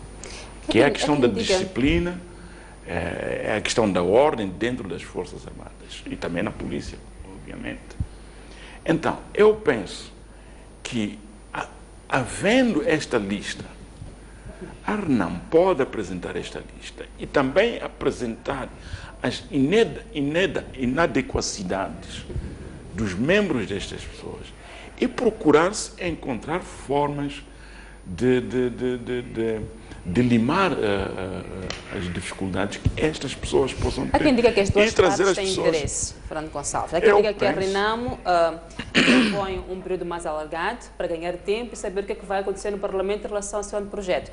E há quem diga que a Frelimo quer um espaço mais curto para pressionar a RENAM a entregar a lista de seus homens. Há outras pessoas mais cínicas ainda que acham que, pronto, estar no centro de conferências Joaquim Chissano, as pessoas recebem, ganham dinheiro e, portanto, tem subsídios para lá estarem, portanto, não há interesse nenhum. É a visão mais cínica ainda que já há interesses particulares, neste caso. Portanto, eu penso que haver essa estratégia por parte da RENAM para ver o que é que vai acontecer com o projeto na Assembleia da República, eu penso que é uma estratégia bastante cínica da parte da RENAM, devo dizer, porque eu acho que eu penso que a RENAM tem que ser muito firme nas suas posições. Firme e consequente. Não pode dizer uma coisa hoje, depois dizer outra amanhã, e depois, mas sabendo que o objetivo é chegar ali. Não pode ser assim. Mas, Fernando, esta normalmente é a lógica, infelizmente, é a lógica dos partidos. Isto é aquela que nós falamos da moral política, que não tem nada a ver com a moral social que nós muitas vezes pretendemos. É completamente deplorável, mas a RENAM usa disso. E nós temos que entender que a RENAM, como um ator político, quer ter em si qualquer forma de persuasão permanente das forças que estiverem do outro lado. Se esta força é governo, então tem que ter algo para poder fazer o seu discurso, a sua pressão. Se esta força for qualquer outro partido, ela tem que mas tem que ser uma persuasão que faz o país avançar. Devia ser. Neste momento, estamos numa situação de estagnação política. Devia ser, mas infelizmente é aí onde a moral social, aquela comum que nós conhecemos, deve ser usada pela sociedade civil para pressionar os políticos. É aí, porque a lógica e a moral política não tem nada a ver com as nossas colocações. Eu acho que o problema, se nós formos a ver, o grande problema da RENAM não é de colocar um brigadeiro, um comandante e tenente-general. O problema real da RENAM é a descaracterização do Estado. Este é o grande problema. Isso poderia também exigir, e é uma chamada de atenção para o próprio governo, usar outros meios de como fazer com que a inclusão seja efetiva e real, a partir de todos os dias, não simplesmente através dos comandantes seus e através de, portanto, comandantes na FADEM, mas a partir de todo um Estado. A inclusão... Dr. Ferreira, no tocante à despartidarização da função pública, a RENAM diz que não é normal que o chefe de posto de localidade, o administrador, realize num tempo normal de expediente atividades de cariz político, razão pela qual o assunto não foi até agora ultrapassado. Eu vi na semana passada o meu amigo Pacheco, o ministro da Agricultura, a dizer que, bom, tem que haver exceções, os ministros e os vice-ministros podem desenvolver ações partidárias. Penso que é isto o que ele estava a dizer. Eu discordo plenamente disso. Os ministros e os vice-ministros são nomeados na base da confiança política. Isso é verdade. Na base da confiança política para implementar o projeto de governação na base do qual o partido vencedor venceu as eleições. Mas aquele projeto de governação do partido no poder, a partir do momento em que é sufragado pelos eleitores nas urnas e depois passa para a Assembleia da República e é aprovado pelos representantes do povo na Assembleia da República, deixa de ser um programa partidário, é propriedade do Estado. Portanto, eles estão lá para servir o Estado para implementar aquele programa. Portanto, vir dizer que não, os ministros e os vice-ministros, é verdade que eles têm que ser nomeados pela confiança política, porque o partido que ganhou as eleições é o partido que apresentou aquele projeto e deve ser a implementar. Mas a partir do momento em que eles são nomeados, eles são servidores do Estado por excelência. Eu queria focar aqui um ponto. Talvez haveria de chegar lá, mas queria começar pela colocação do professor Ferreira relativamente ao problema da RENAMO. Eu não acho que seja partidarização do Estado, não, porque a perspectiva de se incluir homens da RENAMO nas Forças de Defesa e Segurança, homens da RENAMO, perceba-se, é tornar um partido forte no órgão do Estado. Não é despartidarizar, isso é tornar o Estado mais partidário ainda. A perspectiva de paridade que foi muito propalada nos órgãos de administração eleitoral não consubstancia despartidarização do Estado. Isso é partidarizar efetivamente o Estado. Então, eu acho que este, em princípio, não é o cerne da RENAMO. Vamos para a questão que o Gonçalves traz aqui. Eu tenho uma ideia diferente. Em termos de técnica, quem faz o quê? Nós estamos a levar, eu acho, e concordo com a RENAMO quando diz que a direção toda do Estado, mas até ao nível de secretário permanente de um ministério, que este é um executivo, tipo secretário executivo, chefes de posto, todo este grupo, apesar de ter nomeação política muitas vezes, eu acho que é bom que não tenham atividade partidária em hora normal de expediente. Mas a nível de Presidente da República e seus ministros, estes, vou usar os mesmos instrumentos que o Gonçalves usou, que existiu lá um manifesto, que pariu o plano quinquenal do governo, que este, por sua vez, vai parindo planos econômicos e sociais. Esta atividade toda é uma atividade política que serve, primeiro, nasceu de um compromisso político e vai desembocar em processos também políticos até o final do mandato, e este governo é analisado, este partido no poder é analisado com base naquele programa político que foi sufragado no momento, se teve sucesso ou não. Então, a linha mestra, a partir do próprio presidente, é um compromisso eminentemente político, de que eu, com esta bandeira, vou levar o meu país a este porto. E tem lá o seu braço forte, que é o governo. A ação do presidente faz-se efetivamente pelos ministros. Estes ainda são visionários políticos. Não metem a mão na massa, não podem tocar em dinheiros e nada. Simplesmente estrategicamente são estratégicos orientadores. Então eu acho que é aí. Agora, desde o secretário permanente, que é o nível imediatamente abaixo do vice-ministro, estes, eu concordo que não devem exercer atividade política alguma em momento laboral normal, porque o Estado está a pagar a esses indivíduos também, como disse o Gonçalves, paga esses indivíduos para trazerem-nos alguns resultados. Então eu acho que, enquanto alguns pensam em termos estratégicos, que é um grupo restrito de pessoas, o presidente e o seu elenco, o governo, os ministros, o secretário permanente já não. Este tem que estar permanentemente lá no Ministério, vivendo e fazendo viver o seu Ministério. Eu queria dizer uma coisa, Bonaíssa.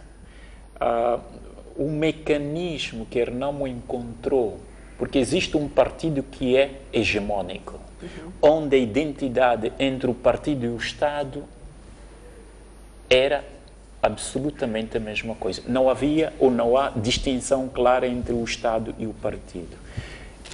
Como reduzir a hegemonia de um só partido no Estado?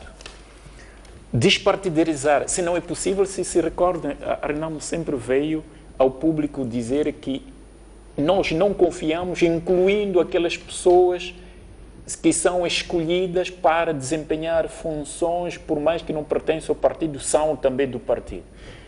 É um mecanismo para reduzir a hegemonia do partido Frelimo dentro do Estado, incluindo partidarizando. Quer dizer, o mecanismo de partidarizar é a não despartidarização do próprio Estado. Eles encontraram estes mecanismos. Eu penso que é tudo é racional, mas também, do outro lado, é irracional na formação de um Estado de Direito, na medida em que os partidos fazem parte, portanto, de um Estado onde eles mesmos desempenham funções de tipo partidários dentro do Estado. Eu não vejo um polícia, um comandante que é de partido X, mas é comandante. Quer dizer, existem aquelas funções dentro de um Estado, não pode exercer aquelas funções enquanto representante do partido, se é do Estado, portanto, todo.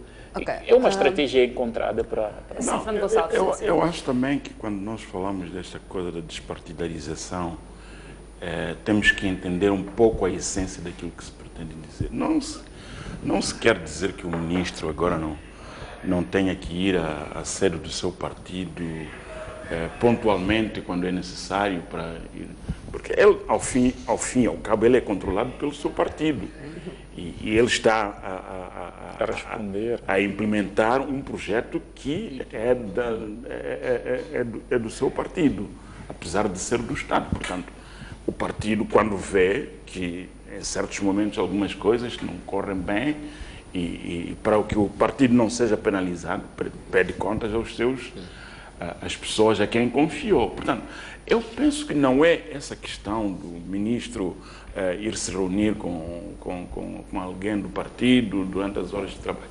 Eu penso que é uma questão mais profunda. Eu acho que é um problema sistêmico. Até que ponto é que os órgãos do Estado, as instituições do Estado, quando tomam decisões, não há interferência político-partidária no processo de tomada destas decisões. Por exemplo, nós sabemos que mesmo ao nível dos secretários permanentes, há concurso público, é verdade, mas nós sabemos como é que esse concurso público depois funciona. É manipulado para que as pessoas certas estejam no lugar certo. Portanto, e é esta questão que penso que não deve ser só do interesse da Renamo, deve ser do interesse de todos nós os moçambicanos, para que o Estado moçambicano seja verdadeiramente de todos os moçambicanos e não seja monopólio de um único partido. Okay. E porque estamos a falar da Renamo, eu vou saber do meu realizador se podemos chamar a peça sobre as regiões autónomas, que diz que o líder da Renamo disse na Zambésia que o anteprojeto das regiões autónomas já está concluído. Afonso Djakama referiu ainda que o documento apenas aguarda a próxima sessão da Assembleia da República. O presidente da Renamo, Afonso Djakama, terminou trabalhos no distrito de Milange com um comício que teve lugar na sede distrital do partido. Afonso Djakama fez saber que o anteprojeto das regiões autónomas já está pronto, apenas aguarda pela próxima sessão da Assembleia da República. Quando estou a falar de documento, é uma coisa que já está comigo na pasta. Já está. Porque pessoas pensam que às vezes esse documento dele é difícil, ou está sendo escrito na América, ou em Portugal, onde. Já está há muito tempo, porque eu dei ordens, um grupinho escreve, mandaram para mim, vi que pronto, já está. Só espero o Parlamento reunir-se para meter. E outra coisa que é muito importante para vocês, todo aquele moçambicano, não é ladrão, não é um surumático qualquer ali. Quero garantir, os meus amigos serão admitidos para fazer parte do elenco da Renamo. Afonso Djakama explicou aos membros e simpatizantes da Renamo em Milange que o anteprojeto das regiões autónomas apenas será submetido na Assembleia da República para a sua oficialização. Este papel meu, este documento meu, que já escrevi, vou meter ali para dizer eu quero assim, quero assim, quero assim, quero assim. Não é para pedir autorização, não. É para oficializar. É assim como todos os países fazem. Se a Frelimo tentar brincar, não, eu retiro o tiro e faço a força. Como conta a força? Estamos a ouvir bem? Se a Frelimo tentar uma semana, cama, assim, eu tiro, fico chateado, já não preciso, faço sem meter, acabou. Refira-se que em Milange, Afonso Djakama organizou 3 comícios com membros e simpatizantes do partido. Depois de Milange, vai escalar a cidade de Quilimane, onde se prevê uma reunião com acadêmicos. Com imagens de Isudine Achá, Pedro Ferrão, de Milange, para a STV.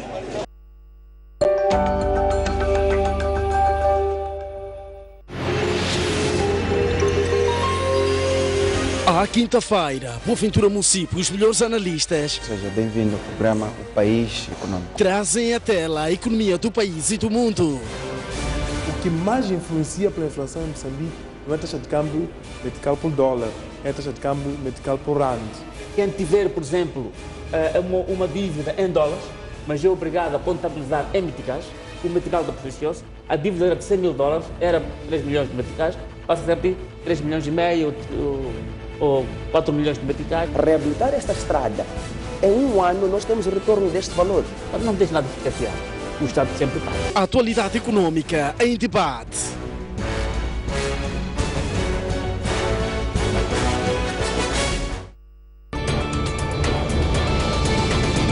Porque o que você pensa conta. Reservamos um espaço de opinião em dose dupla. Conto consigo das 11h30 às 12h30. Eu das 18 às 19h30.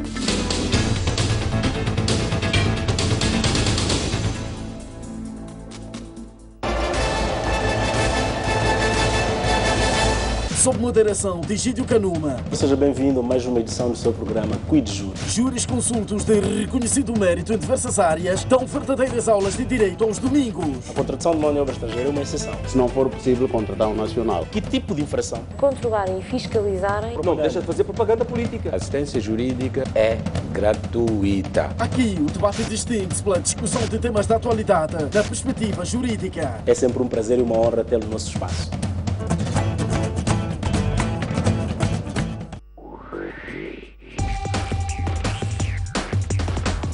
As artes e as letras constituem um campo fértil para a consciencialização dos cidadãos, promoção da cultura e identidade dos povos. A pensar no universo artístico moçambicano, o programa Artes e Letras vai preencher todas as suas tardes de sábado com convidados de diferentes disciplinas culturais. Cada escritor é um universo. A poesia sistematiza, desestigmatiza. A nossa literatura é muito concretista. O cinema seria, entre aspas, a excelência da televisão, portanto, televisão mais bem feita. Nós escrevíamos versos já a partir da pensando na sua encenação em palco. É uma poligamia muito saudável. Se gosta de literatura, cinema, teatro, escultura, música ou dança, não deixe de ver o Artes e Letras todos os sábados a partir das 17 horas.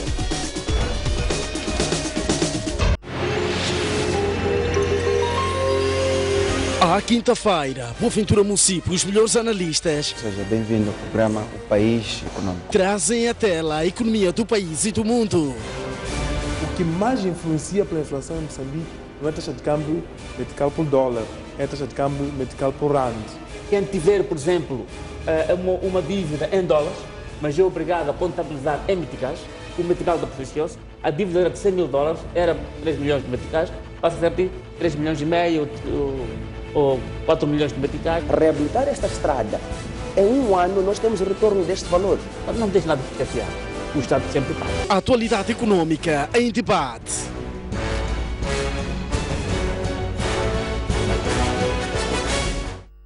O que faz a STV Notícias, um canal de eleição, é que lhe permite acesso à informação durante as 24 horas do dia.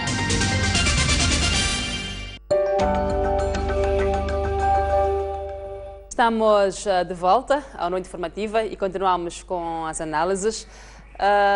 Acompanhamos aquilo que foi a reportagem que dá conta das regiões autónomas, onde o líder Renamo disse na Zambésia que o projeto das regiões autónomas já está concluído. Mas antes ele disse a Niassa que vai instalar o governo nas regiões autónomas entre abril e maio. Como é que analisa este anúncio da Afonso Dhlakama numa altura em que ele disse que já tem um projeto, mas não conhecemos ainda aquilo que é o conteúdo e não se sabe também se até final de abril este projeto será ou não debatido pelo Parlamento? Anísio ou Fernando Gonçalves? Bom, eu acho que eu fico muito confuso, devo confessar, por aquilo que é a postura do líder da Renamo. Porque é muito difícil fazer análise de um discurso que muda todos os dias. Sim. Eu penso que a ideia do presidente Nunes no encontro que teve com o senhor Dhlakama foi de dizer, ok, há aqui uma perspectiva interessante sobre o futuro do país, mas nenhum de nós aqui tem poderes para tomar uma decisão sobre essa matéria. Portanto, o que é aconselhável é submeter essa matéria para discussão ao nível do Parlamento. Sim. Muito bem. Agora, eu já ouvi o presidente da Renamo, naquele mesmo dia, no dia do segundo encontro, que disse que isto é para ser aprovado. A Frelimo não pode usar a sua maioria para reprovar isto. E depois, há uns dias atrás, dizia ele que não estamos a impor, nós vamos submeter ao Parlamento, o Parlamento, se disser que as coisas não estão bem ou que há coisas que chocam com a Constituição, vai lá corrigir, eu vou corrigir e vou levar outra vez. E há uns dias atrás já estava a falar de maio, abril, maio, para a implantação dos governos. Hoje volta a dizer que é uma formalidade. Eu penso que ele tem um conceito muito diferente de muitos de nós sobre qual é o papel do Parlamento. E eu acho que é muito mau um dirigente político ao nível do Sr. Dhlakama ter esta atitude derisória sobre a importância do nosso Parlamento. Nós gastamos dinheiro para eleger 250 pessoas para sentarem naquela casa ali na 24 de julho e tomarem decisões, fazerem leis, tomarem decisões sobre a vida política deste país. Não faz sentido que nós tenhamos que gastar todo esse dinheiro quando o papel do Parlamento é reduzido apenas a formalizar documentos que são submetidos ou pela Frelimo ou pela Renamo. Eu, como moçambicano, eu sinto-me revoltado com esse tipo de atitudes. Alberto Ferreira, como disse o Fernando Gonçalves, Afonso Dhlakama em algum momento disse que vai submeter um projeto sobre a criação das regiões autónomas, vai esperar ser debatido e se houver alguma inconstitucionalidade iria de fato fazer as devidas alterações. E agora aparece com um novo discurso. O que poderá ter levado Afonso Dhlakama a mudar aquilo que é o seu discurso, o tom do seu discurso, na verdade?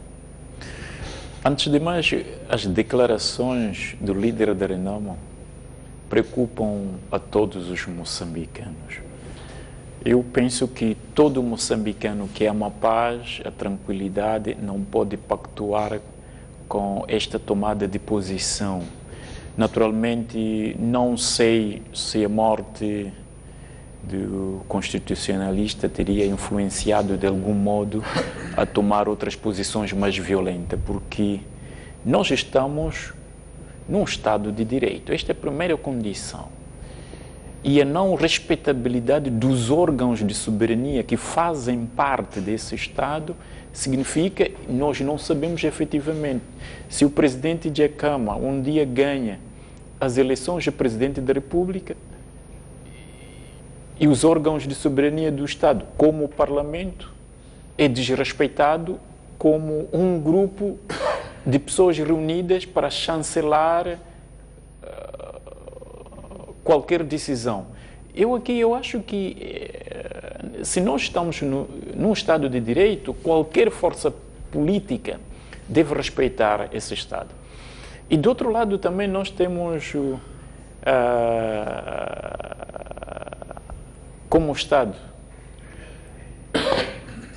a Renamo deve definitivamente, se nós dissemos que a Frelimo deve despartidarizar esse Estado, a Renamo deve desmilitarizar-se como um partido político, porque nós estamos em questões diante de anormalidades, anarquias políticas. Um partido político não vai dizer eu vou governar quando nós temos um partido que ganhou as eleições, um presidente que ganhou as eleições, por mais que aceite ou não aceite, mas nós temos que ir pelas vias formais e institucionais que legitimam estes órgãos. Se nós aceitamos que estes órgãos são legitimados e nós aceitamos que agora temos o presidente Nunes, incluindo o próprio presidente da Renamo, quando saudou o presidente Nunes, disse: estou a saudar, falei com o presidente Nunes, porque significa que ele aceita a priori, já como condição para começar as conversações, que Nunes é um presidente e, portanto, está legitimado. Eu não vejo nenhuma possibilidade que alguém, porque esta é uma declaração de guerra, dizer que abril e maio eu vou governar, com quais meios, quais condições? A força? Então significa uma declaração de guerra. Isso preocupa a todos os moçambicanos. E eu não vejo outra saída, senão o Estado moçambicano, a partir do seu governo, criar todos os mecanismos para impedir que a lei da força possa prevalecer. Anísio Banense, eu vou citar o que Afonso Dhlakama disse. Não iremos submetê-lo ao projeto, para pedirmos a Frelimo a aprovação. É apenas para formalizar. Se a Frelimo quiser brincar, aí vamos governar à força. Eu vou acrescentar. Eu disse que é assim em todos os países. Sim. É assim em todos os países. Como é que olha para estas declarações de Afonso Dhlakama e esta mudança no discurso dele? Bom, eu vou abrir uma exceção hoje. Eu já tinha me eximido de analisar o senhor Dhlakama, mesmo por conta disso que disse o Gonçalves. É muito complicado definitivamente analisar aquela figura, mesmo porque já nos habituou a essa inconstância em termos de discurso. E isto é perigoso para quem faz qualquer análise política, porque a obrigação nossa hoje, de quem faz análise política, era enquadrar o senhor Dhlakama em algum grupo específico que, padecendo de alguma psicose, qualquer coisa, que é característico de pessoas que têm momentos alternados de lucidez. Definitivamente, é isso, é a minha percepção. Então, eu acho que o senhor Dhlakama tem tido alguma crise de existência, não é existencial, porque ele provavelmente não tem noção de que ele de facto é um ser político relevante na arena política nacional e devia manter o respeito nacional desta figura que tem estado a contribuir para o grande debate em termos dos limites dos poderes, de limites de excessos e governação equilibrada. Ele é parte de tudo isso, a semelhança de vários moçambicanos e outros partidos. Ele é parte, e talvez dentre os outros partidos, talvez a mais importante, a olharmos pelo número de moçambicanos que continuam acreditando neste partido. Então, eu acho que a primeira análise que eu haveria de fazer, que nem é muito análise, é comentário, sim, em relação à pessoa do Dhlakama e o seu discurso seria essa. Mas eu acho que a única saída que ele tem depois de todo esse percurso histórico de equilíbrios e desequilíbrios seria ele se reconciliar com a lei, porque não está nada perdido. E para voltar a se acreditar, ele tem que ter uma base, a única base, único elemento escrito, porque já se sabe que o seu discurso não se pode escrever, único elemento escrito que o Estado moçambicano tem, onde pode repousar as colocações do Dhlakama e serem credíveis, é a lei, a Constituição da República e os outros dispositivos. O eleitorado de Afonso Dhlakama, porque estas pessoas têm em algum momento acreditado no discurso de Afonso Dhlakama, que tem sido contundente e faz várias promessas, desde a criação de regiões autónomas, a asfaltagem de algumas estradas. Como é que fica a Renamo e a sua imagem? Bom, a imagem do próprio líder. Nós, o Estado moçambicano, vamos pagar pela ignorância das pessoas. E os políticos muitas vezes jogam com a ignorância das pessoas.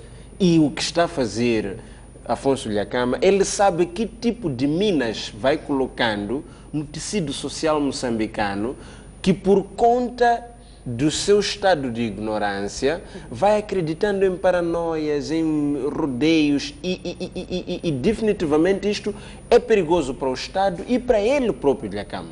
Porque amanhã são essas pessoas que podem cobrar dele um Estado que ele construiu na cabeça dessas pessoas, que legalmente pode ser impossível.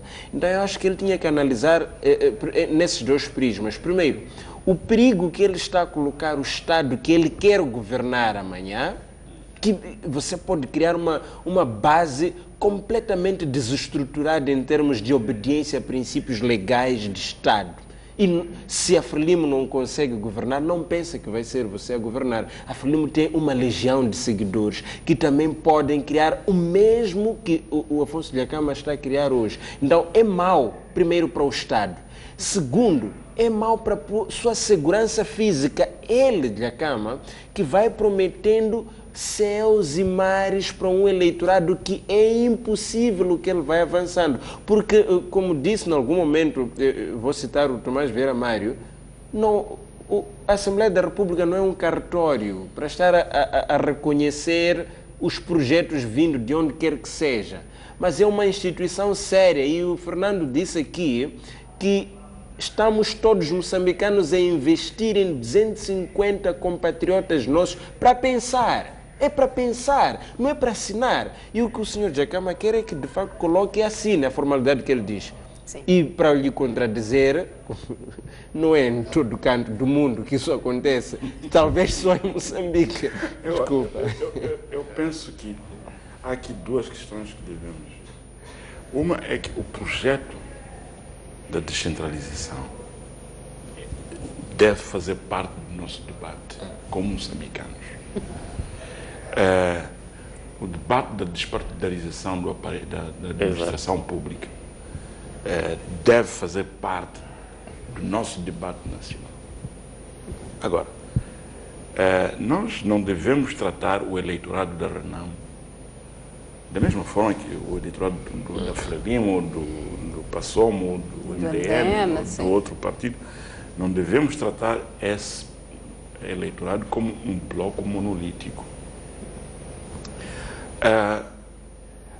As pessoas que votaram na Renamo, acredito eu, estavam a votar num partido para que esse partido formasse um governo nacional. Não estavam a votar num partido para governar algumas regiões de Moçambique. Há pessoas aqui em Maputo que votaram na Renamo. Sim. Em Gaza, em Inhambane. Essas pessoas não estavam a votar na Renamo para que a Renamo ganhasse nas zonas onde elas se encontram. Estavam a votar na Renamo para que a Renamo formasse um governo nacional. Portanto, eu penso que até, de certo modo, esta posição do líder da Renamo, não é? É, em parte, traição ao seu próprio eleitorado. Okay. Porque eu acho que questões de descentralização do país, questões de despartidarização da administração pública são questões centrais e que nós nos devemos debater sobre elas. Mas devemos fazer esse debate com muita responsabilidade e com o grande sentido de seriedade. Okay. Não está a acontecer neste momento. Não está a acontecer. Eu rogo para que as pessoas que estão à volta do presidente da Renamo lhe façam ver que ele pode conseguir melhores resultados, não é? Fazendo as coisas de uma forma diferente do que desta. Alberto Ferreira, olhando para aquilo que está a ser o discurso do líder da Renamo e a sua determinação e a pressão que está a fazer, o que é que nos reserva o mês parlamentar que vai iniciar? Bom, o Parlamento, como sempre, vai fazer o seu trabalho.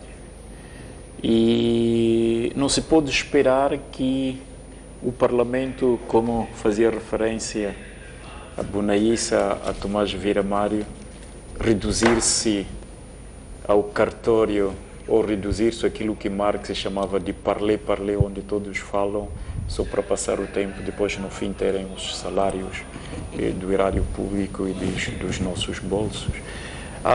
Eu penso que o debate, porque a Renamo, de um ou de outro modo, se nós formos avaliar todas as questões, a Renamo até ganhou nessas eleições. Ganhar não é uma questão só de ganhar a presidência da República. Ganhar significa, na medida em que o seu eleitorado aumenta do ponto de vista de número, porque a democracia é uma questão de número, passar de 50 para 90, 89, praticamente 90, esse é um ganho muito importante. Ganhar eleições significa que vai ter a possibilidade de ter a voz neste país e vai contribuir para o desenvolvimento deste país. Ganhar não significa que o senhor Djakama vai para a Ponta Vermelha.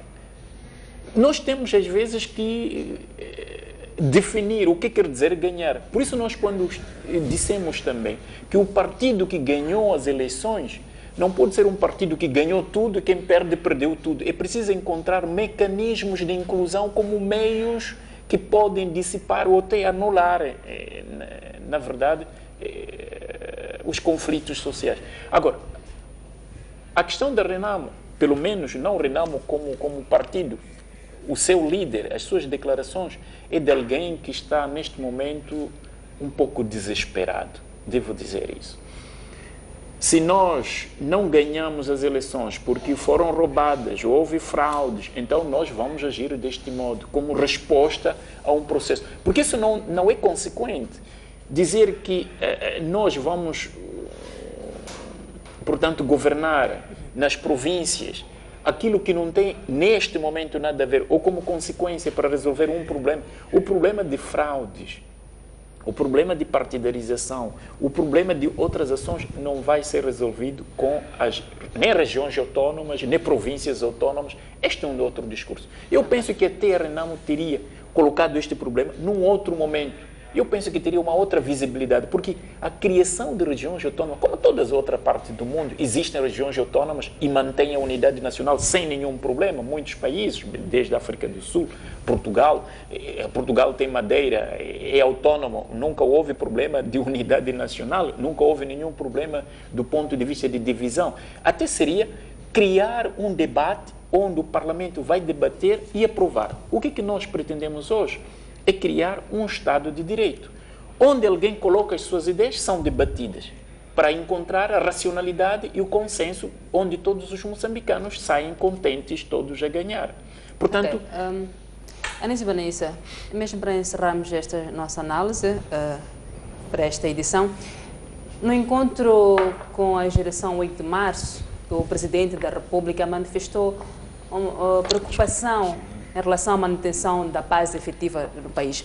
Filipe Nhonse considera que, apesar das iniciativas que estão a ser tomadas através do diálogo com o líder da Renamo, em particular, fica o sentimento de que algo ainda falta por fazer.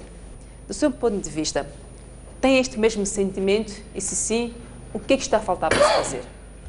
Bom, eu acho que este é um sentimento que devia ser de todos os moçambicanos, na medida em que nós estamos a perceber que podemos estar a remar contra a maré. Enquanto uns vão para frente, outros estão na direção contrária a nós, que seria para trás, não é?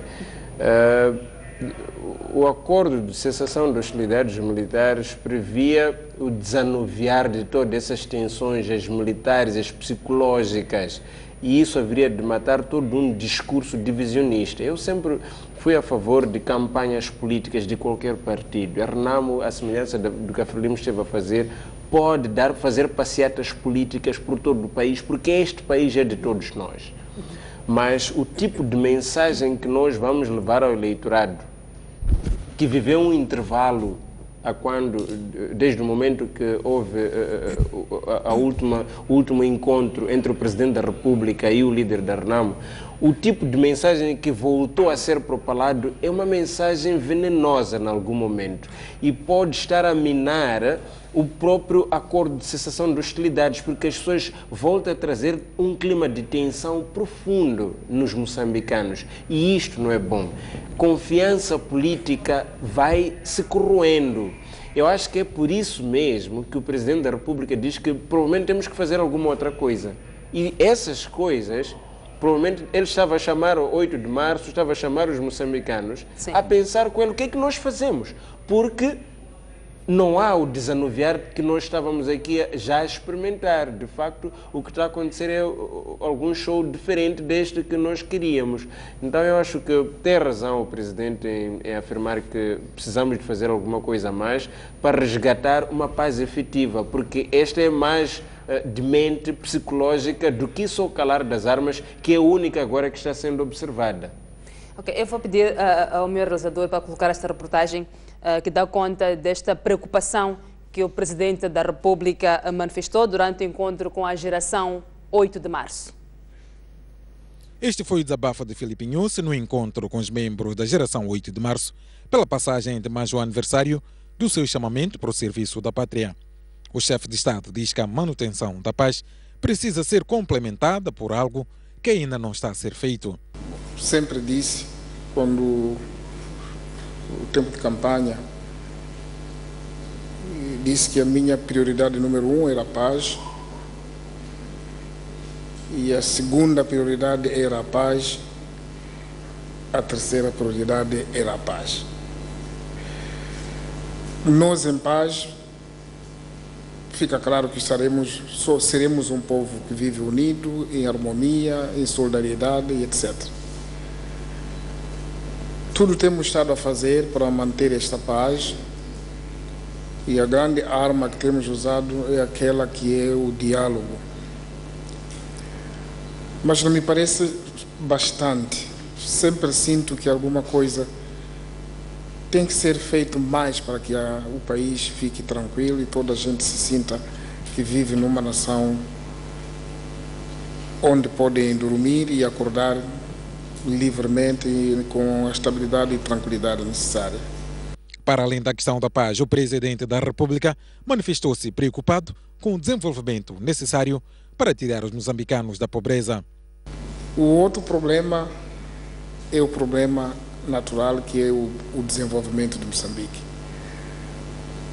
Portanto, com o desenvolvimento estará o bem-estar das populações.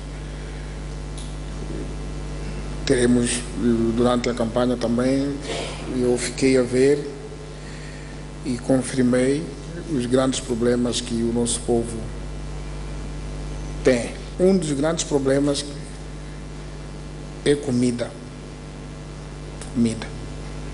Portanto, temos que ter comida. Os membros da geração 8 de março ouviram as preocupações do chefe de Estado e manifestaram-se prontos para continuar a dar o seu contributo para um novo ciclo de desafios do país. Estamos juntos nesta empreitada. Organizados em associação, queremos colocar ao serviço de Moçambique o património vasto e diversificado da contribuição da geração 8 de março para o passado como para o futuro do nosso país. Durante o encontro, a geração 8 de março apresentou algumas ideias como contribuição para ajudar a enfrentar os desafios, com destaque para os setores da educação e organização da função pública. Fernando Gonçalves, este é o mesmo sentimento que tem, como também referiu o Presidente da República? Eu penso que sim. Ele colocou o dedo na ferida. Ele diz que sente que algo mais tem que ser feito para que a paz seja uma realidade que todos nós tomamos como um dado adquirido. Mas esse algo que está a faltar é exatamente o quê? Eu penso que as desigualdades sociais neste país são enormes.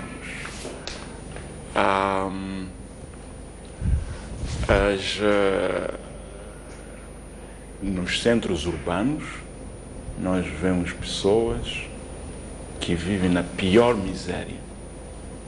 Não é? Nos centros, nas zonas rurais, onde dissemos que é a base do nosso desenvolvimento, notamos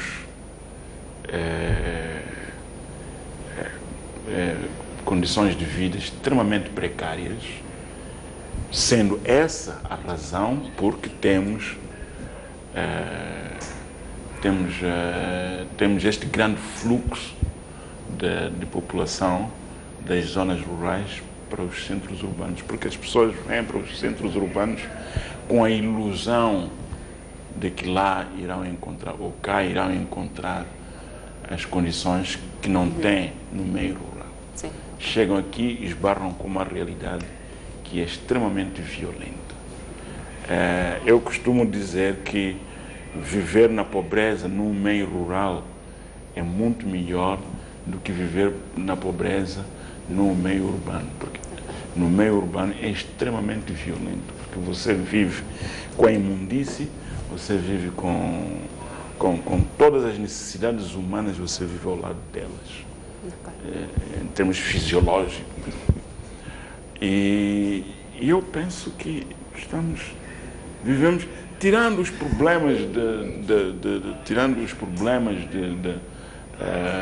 políticos entre a Frelimo e a Renamo, que são problemas que devem ser resolvidos. Eu penso que esses partidos um dia devem encontrar um espaço para terem uma cimeira, para discutirem com muita franqueza os seus problemas, não é? As desigualdades sociais criam este ambiente de instabilidade. Alberto Ferreira, em relação àquilo que foi a preocupação manifestada pelo Presidente da República, diz que apesar do diálogo, particularmente com o líder da RENAM, parece que ainda há alguma coisa aqui que está a faltar. Bom, eu, antes de mais, gostaria mesmo de começar por caracterizar este grupo 8 de março. Não só aqueles que estudaram, mas também toda uma sociedade que fez parte desta geração. É que, se nós formos a ver, é uma geração que encontrava soluções com poucos meios que existiam. Para quem viveu um pouquinho antes, eu não faço parte, mas algumas ações eu vi, é uma geração que conseguia encontrar sapato onde não há sapato, como cortar o pneu e aquilo se transformava num sapato incrível. Os alfaiates conseguiam até fazer daqueles... Aquilo se chamava de calamidades, onde uma roupa de alguém de 150 quilos caber numa pessoa de 70 quilos. Então, o simbolismo de geração do 8 de março é de encontrar soluções para vários tipos de problemas, não havendo meios. Eu penso que isso é uma chamada de atenção, que não obstante nós não tenhamos todos os meios para darmos solução a vários problemas, temos, contudo, que responder a este, portanto, digamos assim, entre aspas, chamamento, este simbolismo. Então, chegamos à conclusão que a responsabilidade sobre esta geração é ainda maior na medida em que hoje, mais do que só negociações, conversações, temos todos nós moçambicanos empenharmos-nos a dar respostas eficazes para nossos problemas. Dr. Ferreira, muito obrigada. Anísio Bonaissa, Fernando Gonçalves, a todos muito obrigado. A Noite Informativa fica por aqui. Foi um prazer imenso estar em vossa companhia. Voltamos amanhã, à mesma hora. Boa noite.